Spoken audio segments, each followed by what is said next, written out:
Hey guys, let's remove our makeup while I tell you guys a story time of how I manifested some of the things that have happened in my life, and with that I have also trusted in God, and I know that this was all God. So the first one is how I got my brothers to come and live with me. So my brothers lived in Portugal, which is where I'm from, and I wanted them to come and live with me for a long time, but things were a bit complicated. And I remember at the time I was in therapy because I just was at my lowest.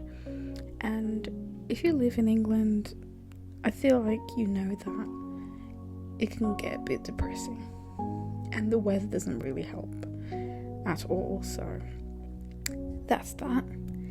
And I remember talking to my therapist, which I have no memory of her name, and I remember telling her that I was really depressed and I just wanted my brothers next to me, and that, you know, it's something that I really, really want.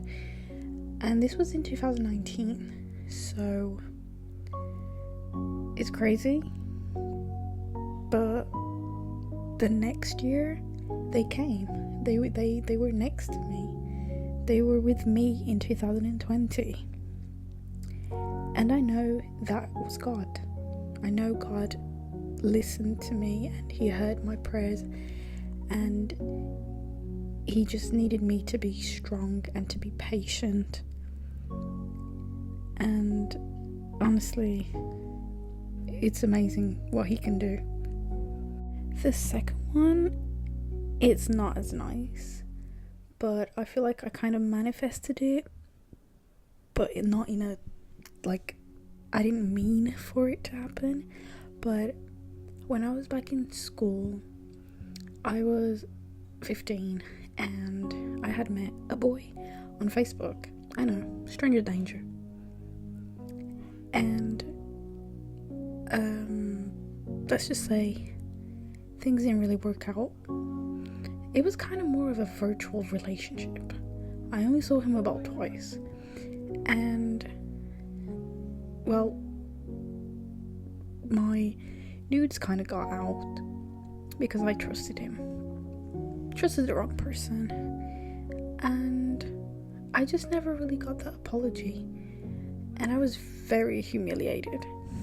So fast forward to 2020, and this was about, I think, 2 weeks before something tragic happened.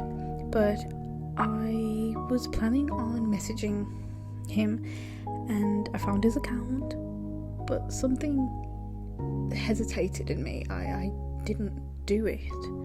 And then 2 weeks after, I realized that he had passed away. And again, I feel like this was God, like, not the passing away, that was totally on the boy, but it was like God telling me to let it go, you know, to forgive and forget, and that it doesn't matter if I'm ever gonna have my apology. It doesn't matter, just learn to let it go, because it's something that shaped me, if you guys know what I mean. And that's what I did. That's exactly what I did. I'm not gonna lie, when I found out, I was laughing and crying at the same time, because it was someone that really hurt me deeply. But I realized after that was my way of coping with it, and that's okay. And then the other one was basically where I live right now.